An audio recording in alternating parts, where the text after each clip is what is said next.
Welcome to another edition of Who's Number One. I'm Trey Wingo. You know, if you think about it, some cities really identified by the sports events they host. Examples: Augusta, Georgia, the Masters; Louisville, Kentucky, the Derby; and Pasadena, California, what else but the Rose Bowl?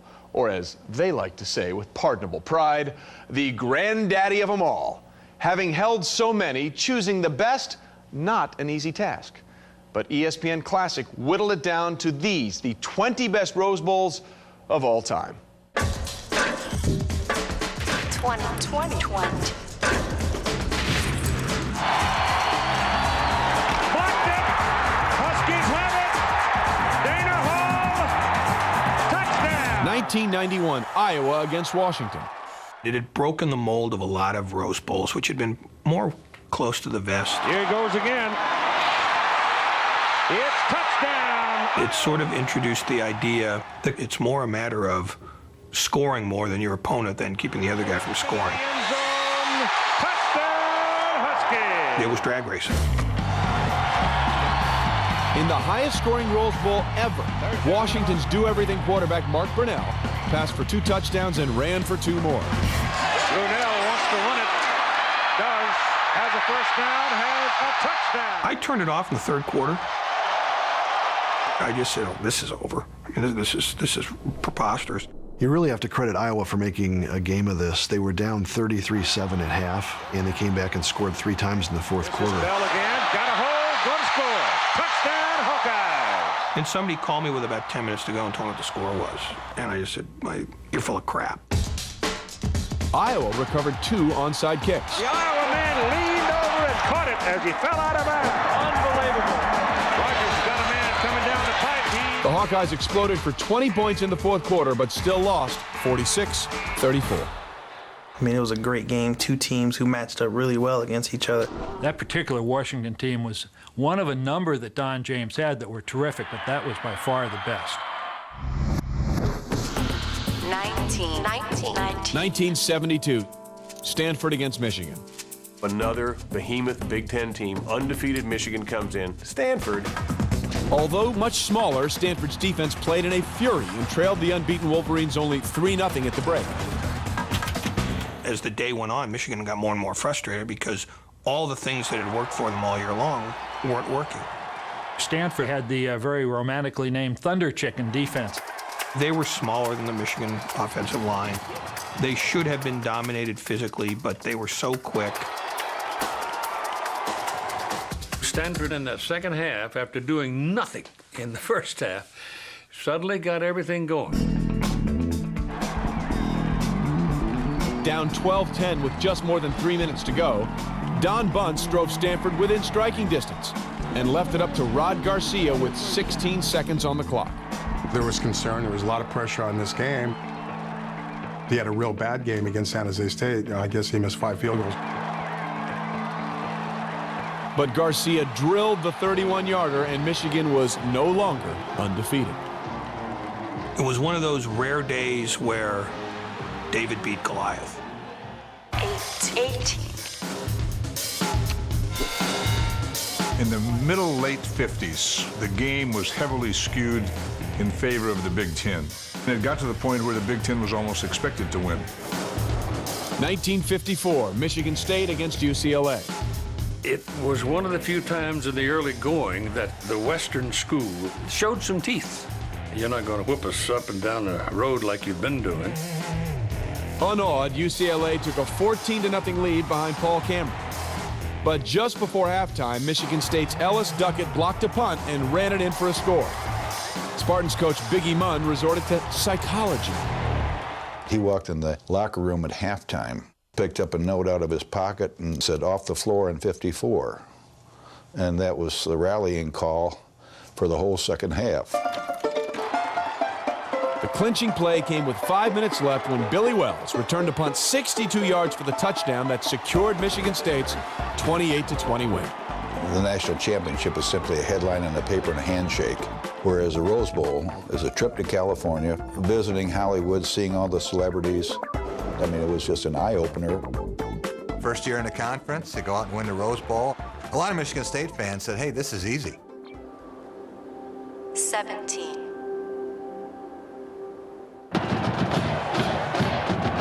1995, undefeated Penn State against Oregon. The setting was just perfect. You know, the blue skies, the traditional Southern California weather on January 1st. You see the Penn State guys, like a wall of guys who, I know they weren't 6'8", all 400 pounds, but that's what it looked like. You knew right away what this game was going to be all about. The first offensive play of the game, Kajana Carter started and he stopped. And an Oregon defender had him tackled, but he didn't wrap it. He took the blow and outran the entire Oregon football team to the end zone to start the game. He's gone. Goodbye. It'll be touchdown, Penn State, first play of the ball game. Penn State kept it simple. Run Kajana Carter.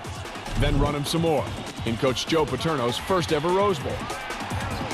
But Oregon's Danny O'Neill would not go quietly. Midway through the third quarter, it was 14-14. Danny O'Neill had a big day for Oregon as a quarterback, but they just didn't have enough to handle Penn State. Carter again. He's gone. Yeah. He looked so explosive. He looked so quick out of the blocks. Oregon just couldn't deal with him. When he plants that cut foot, he comes hard. O'Neill broke 5 Rose Bowl records, including passing for 456 yards. But Penn State was overpowering in a 38-20 win. The Nittany Lions finished 12-0, but the voters made Nebraska national champions. 16. It's a 51-yard chance by Jordan. 1985, USC against Ohio State. You don't normally think of a bowl game being dominated by field goal kickers, but you had 3 50-plus yard kicks in this game. It's long enough. Indeed, it's long enough. It's good. In a game which would be filled with record-breaking field goals, Southern Cal led 17-6 at the break. Green throwing for Timmy Ware. Touchdown. I don't know how you keep SC from scoring, other than maybe if you just keep the ball. And you can't do that very well because they're pretty good on defense themselves. Del Rio's second sack. Then you had Ohio State having to pass the ball behind Mike Tomczak to get anywhere, which probably had Woody Hayes rolling over in his grave. Under pressure, but wide open is Carter. And he All game long, I'm hearing Chris Carter. throwing back and wide open is Carter again. And the clever freshman is to the 21-yard. And I was like, oh man, we're in trouble. By the end of the game, he could have been the Rolling Stones. It was like 7 different Chris Carters on the field. Chris Carter had 9 receptions for 172 yards, but Mike Tomczak and the Buckeyes ran out of time and magic on their last drive. 3, 2, 1, it's USC 20, Ohio State 17. It was definitely one of those games in USC's history where they won the Rose Bowl by the score only. 15.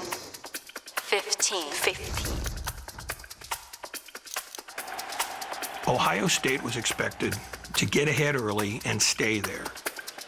1971, unbeaten Ohio State against Stanford. Ohio State only had 1 loss in 3 years. They were 31-1 going into that ball game. Believe me, they did not suffer for lack of players. And no one expected Stanford to win. They were the poor little Indians in those days. Except you thought Stanford had the counterpuncher's chance because they had Plunkett.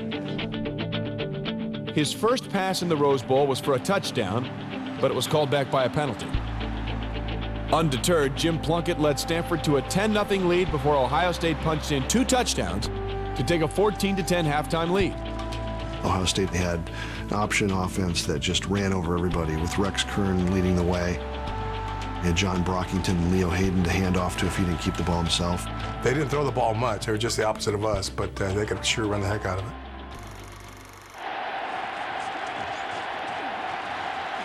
The game sort of developed its own drama because you couldn't get rid of Stanford. When are they going to get crushed? Oh, they're not going to get crushed.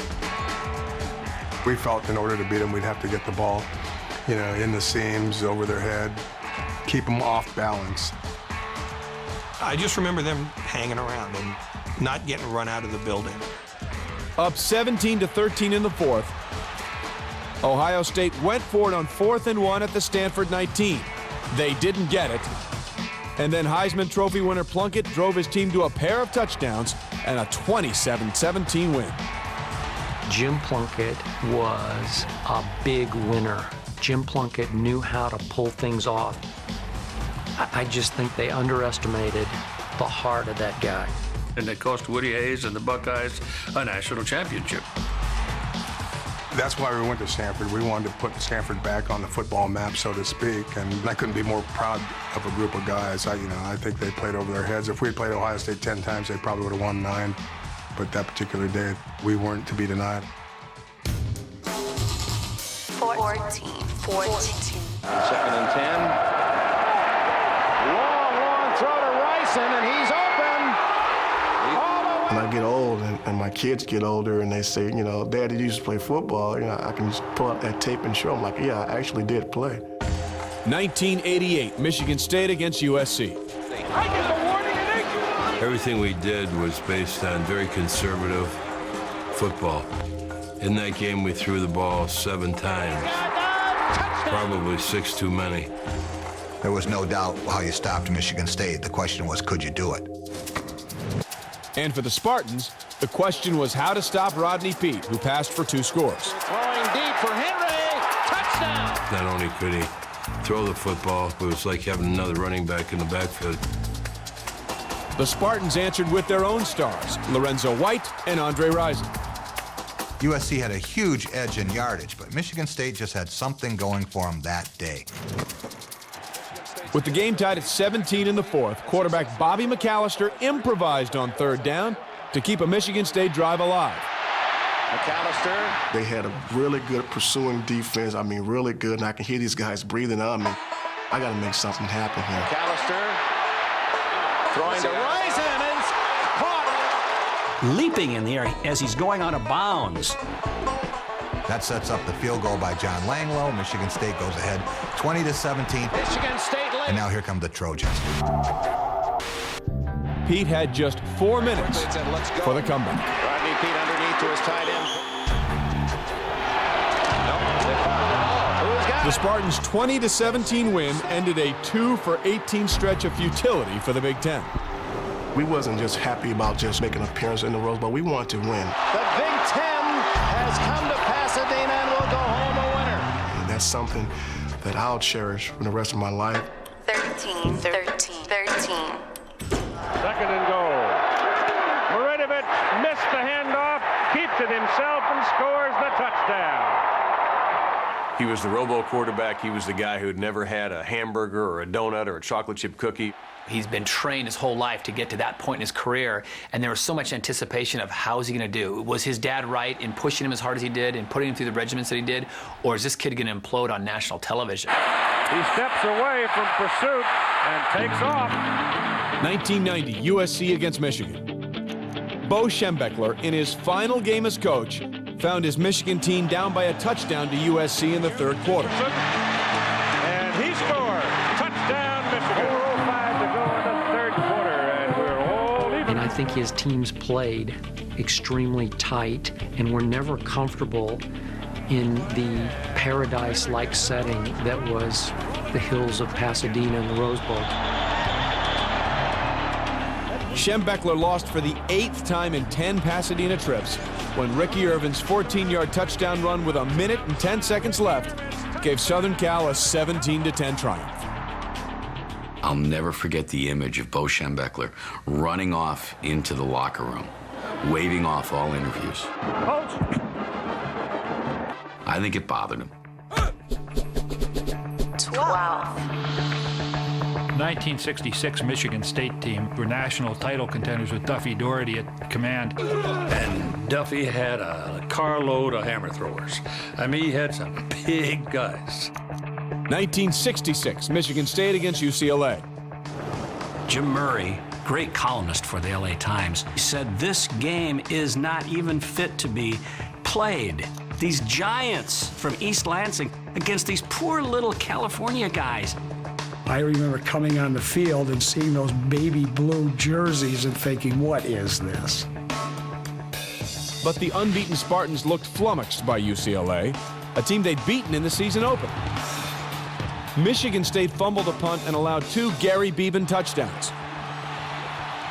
They just seemed to keep Michigan State off balance all day long. We could never get the momentum in the game. We weren't thinking about football at all, to be honest with you. Going out to the Rose Bowl, we were just all thrilled and excited. I think back about it, we were not a mature football team. Now they come to reality. The reality is UCLA is pretty good. The Spartans finally woke up. Down 14-6, it scored a touchdown, then went for a two-point conversion, trying to run the ball in. And on the very last gasp of the ball game, big old Bob Appiza's about to stuff it into the end zone. And Bobby Stiles got a hold of him and held him just short of the goal line. It ended 14-12, and Michigan State's national championship dreams were done. It's over. What happened? Where did this all go wrong? They're still scratching their head about how that happened. Somebody said once that's why they play the game. 11. He keeps it. He rolls. He is in. Touchdown. Warren Moon. Before the advent of all this 24-hour cable coverage and internet and all that, there were great college football players out there that we didn't know anything about. We might only get one shot to look at them, and that was a bowl game, and that was Warren Moon at Washington. 1978, Washington against Michigan. The shock of that game was that Warren Moon was so pure of a passer. He just picked them to pieces that day. The 1978 game against Michigan was Warren Moon's coming out party. He passed, he ran, he dazzled. He's got it all, Kurt. And at halftime, the Huskies had a 17-0 lead. Michigan at halftime said, hey, we have nothing to lose. Let's just go for broke and let it fly the second half. Going to put it up. There's a man wide open. And Stevenson scores. And Davis dives it in. It looked like they were going to go ahead and tie this game at least. Led by quarterback Rick Leach, Michigan ran off 20 points in the second half, but still needed a touchdown to tie. We may have quite a windup. Michigan has made a furious comeback here. They're on this final drive, and they throw a pass into the flat to Stanley Edwards. How to go. Intercepted. Michael Jackson just picks the ball off the back of the shoulder pad, and that was a game-winning interception. 10. What? You're kidding me. Northwestern's in the Rose Bowl? And he fumbles as he goes down. It's picked up by the Trojans. Down. And a lot of people thought there's just no way Northwestern should even be in the Rose Bowl with USC.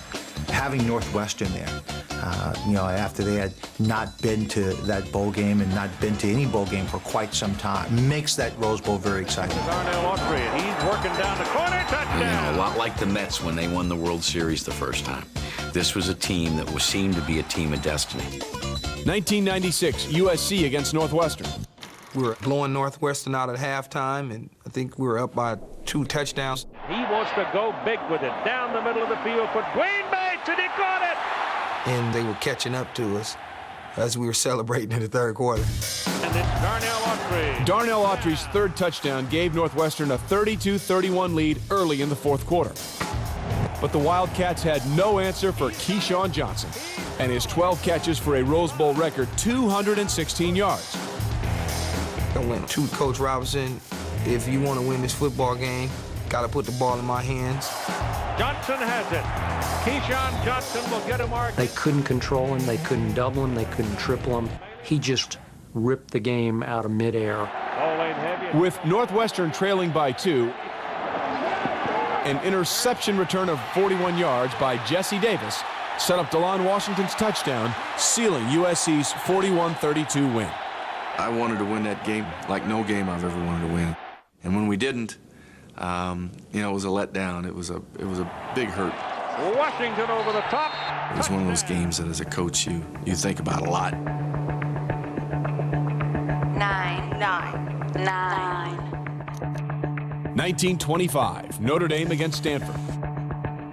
To be on the football field, to be dominant, you had to play multiple positions. You had to run the ball, you had to catch the ball, you had to kick, and then right after that, come on, you gotta go play defense now. But don't forget, man, we're gonna get them on the run. We're gonna go. This was the final ride of the fabled Four Horsemen of Notre Dame, which was undefeated and coached by the legendary Knute Rockne. The opponent was Stanford, also unbeaten, and coached by the celebrated Pop Warner. You've got Newt Rockne and Pop Warner, for goodness sakes, coaching in this game. You got Ernie Nevers, who's a legend. Ernie Nevers in that ball game played all 60 minutes. He played both ways, as they all did back in those days, but Ernie never left the field. And by the fourth quarter, he was playing on 2 sprained ankles. Notre Dame's Elmer Layton had 3 touchdowns, 2 on interceptions. Stopping Ernie Nevers just short of the goal line late, the Irish prevailed 27-10, securing a national championship. But it was the Rose Bowl thrust onto the national stage that was the real winner. People who never dreamed of going to college, had no interest in college football, suddenly embraced Notre Dame. From that point on, I think the Rose Bowl really captured the national consciousness.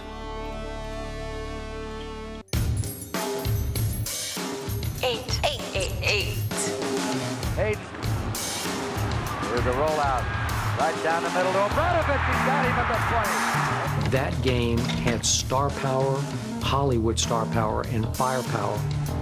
1975, USC against Ohio State. That's Henson, and he's over. Ohio State has gone ahead. Pat Hayden would step into center stage in that ball game. Now here's Hayden setting up. Trailing 17-10 with 2 minutes left, Pat Hayden hooked up with J.K. McKay, the coach's son, on a 36-yard touchdown pass. And now they can go for a tie or a win. Then the Trojans gambled on the conversion. They're going for 2. They could win it. If they blow it, they could lose it. Hayden throws, and he has it. Sheldon Diggs has it. And USC has the lead. They're on the 45-yard line, and they're going to try a field goal. The kick is up. When the Buckeyes' Tom Skladany missed his 62-yard field goal attempt, the Trojans had an 18-7 win and a share of the national title with Oklahoma.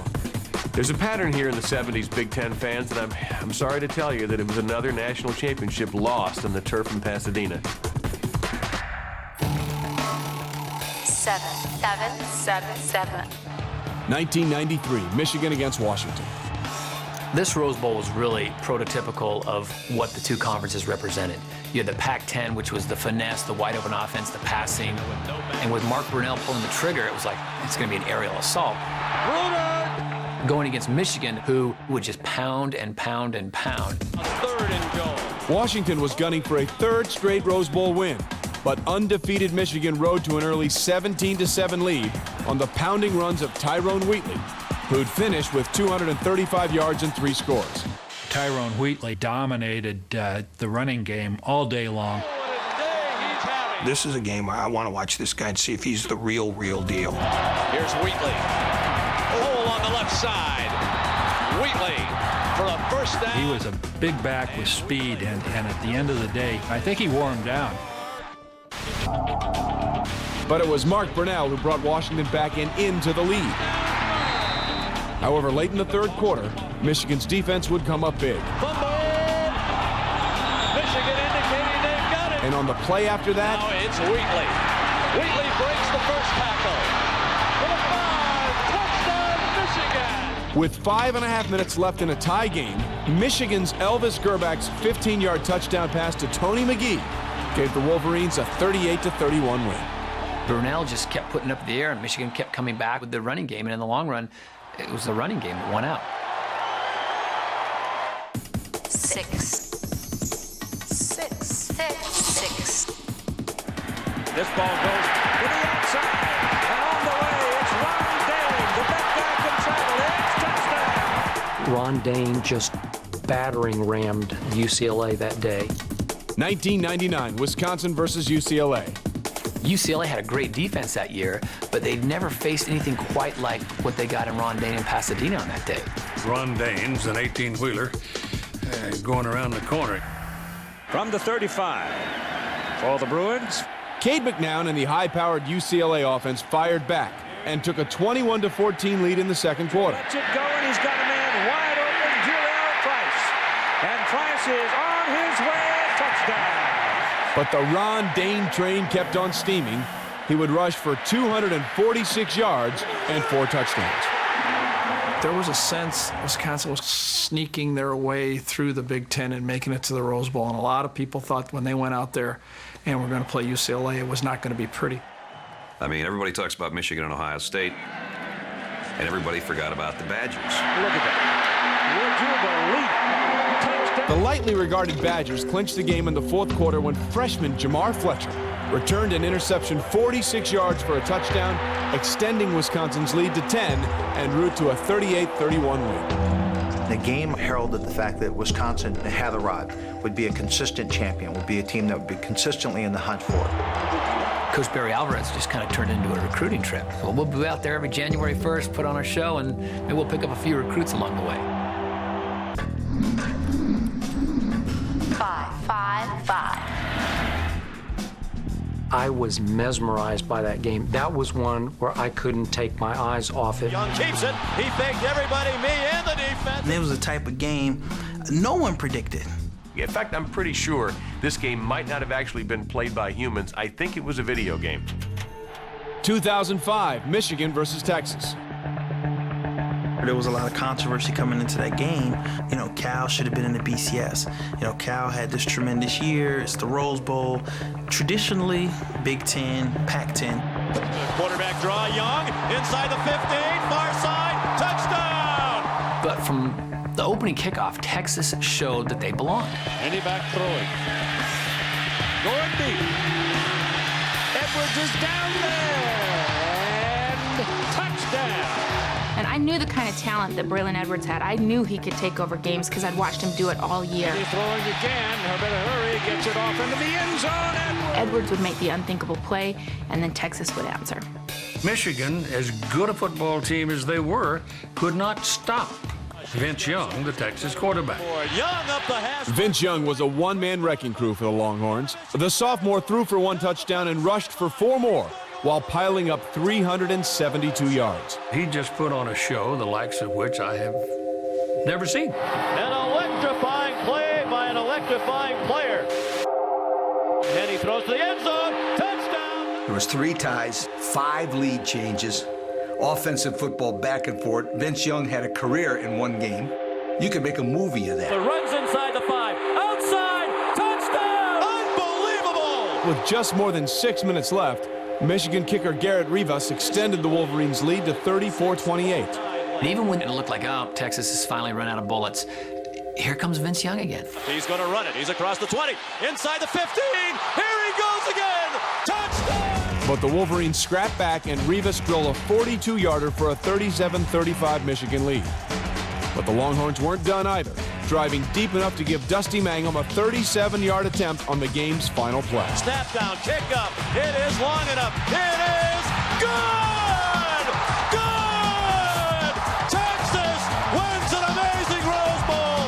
In that game, Vince Young beat them with his legs and his heart. It just proves that one day, that one moment can last a lifetime. 4. 1980 USC against Ohio State. In this battle of undefeated teams, the Trojans' Heisman Trophy winner would roll up a record 247 yards against OSU. 4th and goal. This is it for the Buckeyes. But it was the USC defense that prevailed early in the game. Schleister keeps it, and he doesn't make it. If you're a Big Ten fan, you might want to just grab the pillow and start to scream again.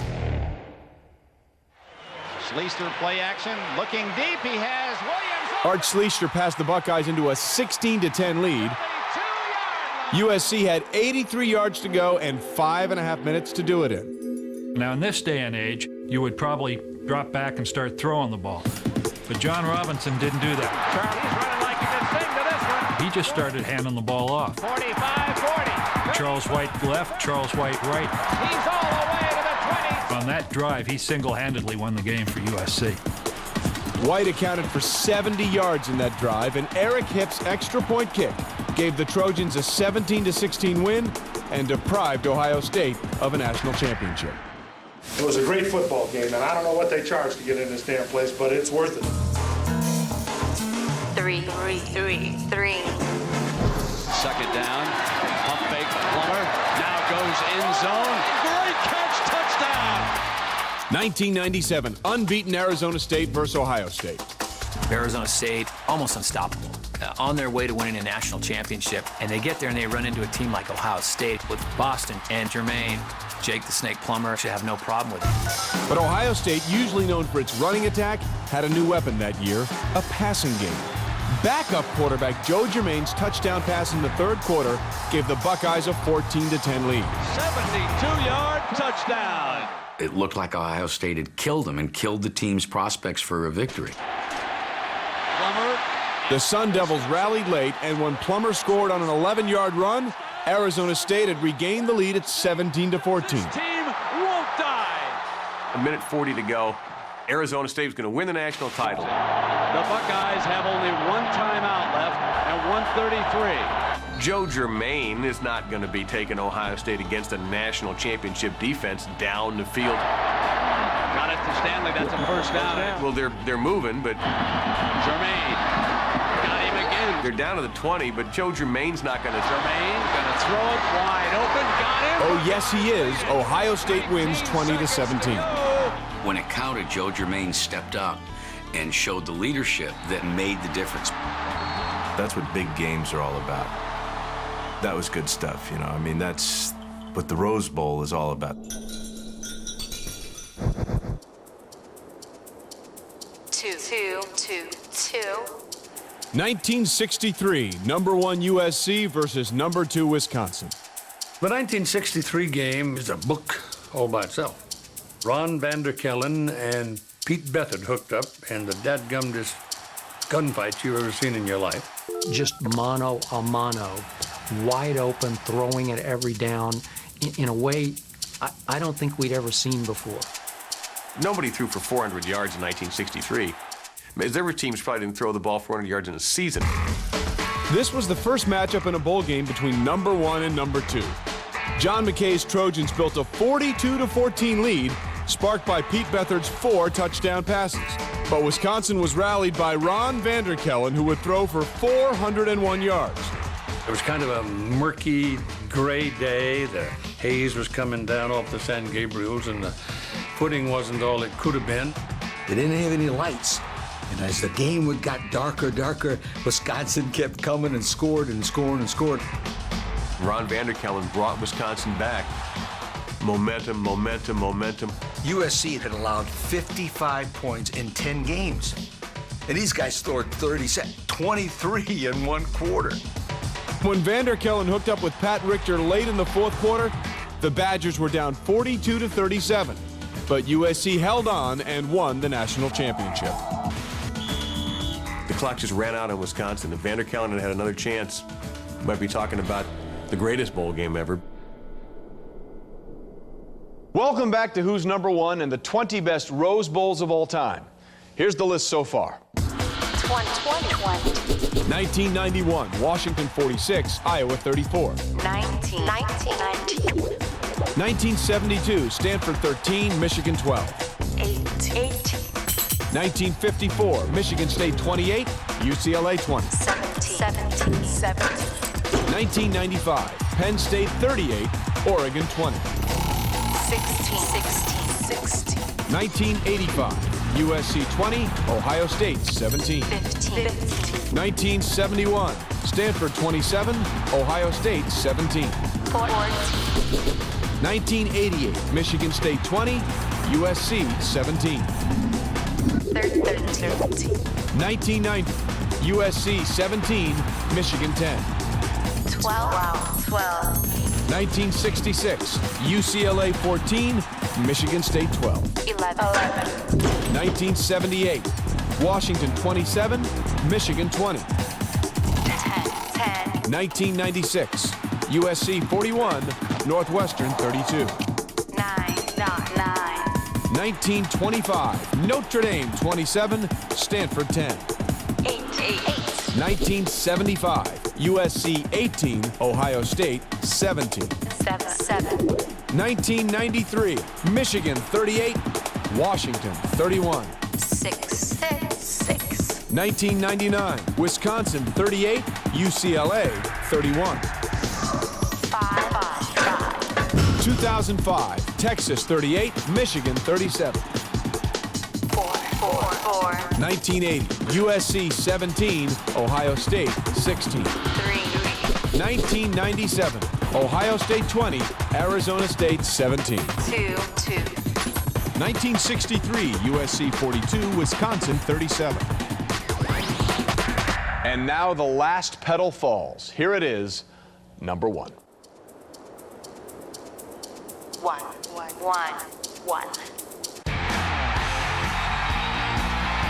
The 2006 Rose Bowl, without a doubt, one of the greatest games in any sport you'll ever see. 2006, number 1 USC versus number 2 Texas. In for the 40-45. Young to midfield. He breaks loose down the sideline. This for the 30. And inside the 25 and down to the 20.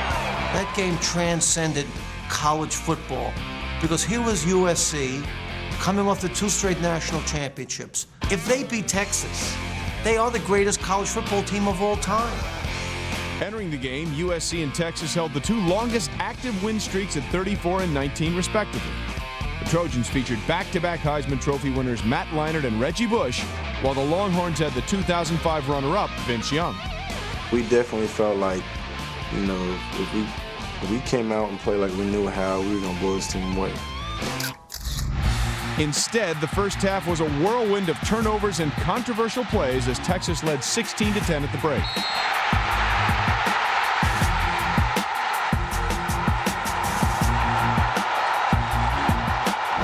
Looked like he might have been down, didn't it, King? Yeah, he did to me. I thought he was. In a back-and-forth second half, the Trojans took a 38-26 lead with 6:42 to play. Jarrett, touchdown. I think that's when we let our guard down. Once we went up by 12, we just said, okay, it's the way it's supposed to be rolling. The game's over. No one on our sideline thought that 12 was too much. We just had to score. Young slips a little, coming back. There's daylight. Here he goes. Touchdown. It seemed like he was the only player on the field at times. He was just able to do it whatever he wanted that night. Young's touchdown pulled Texas to within 5. Lendell White's in there. He's the power back. He didn't get it. After a defensive stop on 4th and 2, Young drove his team down the field, and with 26 ticks left on the clock, 4th and 5, the national championship on the line right here. He's going for the corner. He's got it.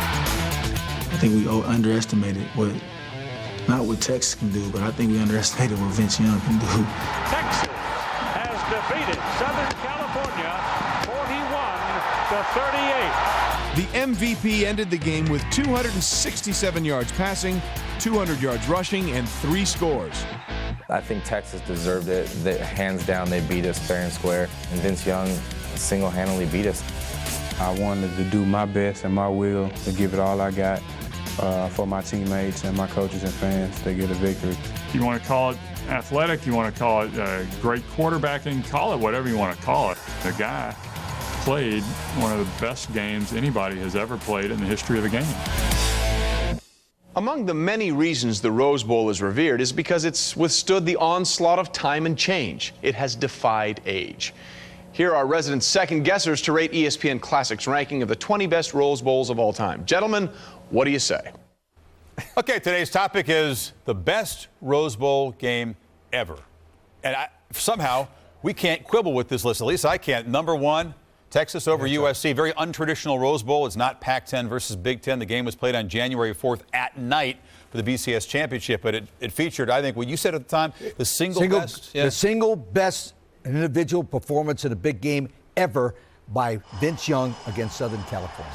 And for you and I, we're Big Ten guys growing up. I mean, for us to look at a matchup between a team from the Big 12 and a team from the Pac-10 played on January 4th at night, and for us to look at this without any question, it was one of the best national championship games we've ever seen. The build-up and the hype, you had a Heisman Trophy winner from the year before, the Heisman Trophy winner from that year, and at the end of the day, the guy who probably should have won the Heisman Trophy, and Vince Young on the other side of the ball, coming down to the wire, Vince Young making the plays.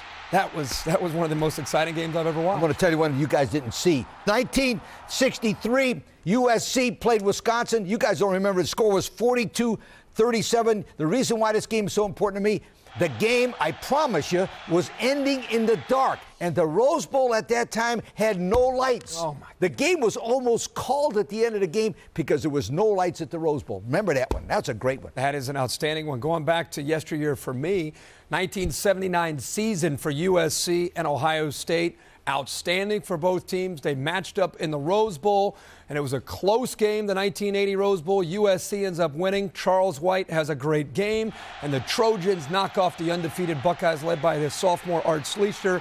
1942, the Rose Bowl was played in Durham, North Carolina. You know why? Because Pearl Harbor, they were worried about. So they moved the game over to Durham, North Carolina. You didn't know that, did you? No. 1942, the Rose Bowl was played at Duke Stadium. I'm glad you and Dino giving the history lessons. Now I'm going to bring us more up to date. 1993 Rose Bowl, Michigan against Washington, and the Wolverines go to Pasadena and win one for the Big Ten. Our guy, Desmond Howard, was not there, but his teammate, Tyrone Wheatley, a huge game, and led the Wolverines to a big championship to be able to get it in the Rose Bowl. That's it for the second guessers. We actually agree. We agree on number one on the list. Who knew? It's time to see how you, the fan, voted on Sports Nation on ESPN.com for the best Rose Bowl of all time. Number 5, 1975, USC-Ohio State. Number 4, 1980, USC-Ohio State. Number 3, 1997, Ohio State-Arizona State. Number 2, 2005, Texas-Michigan. Number 1, 2006, Texas-USC. So that'll do it for this edition of Who's Number One. Thanks for joining us for ESPN Classic's ranking of the 20 best Rose Bowls of all time. We'll be back to continue our countdown of the teams, the athletes, and the events that have shaped our world in sports. Until then, let the debating begin.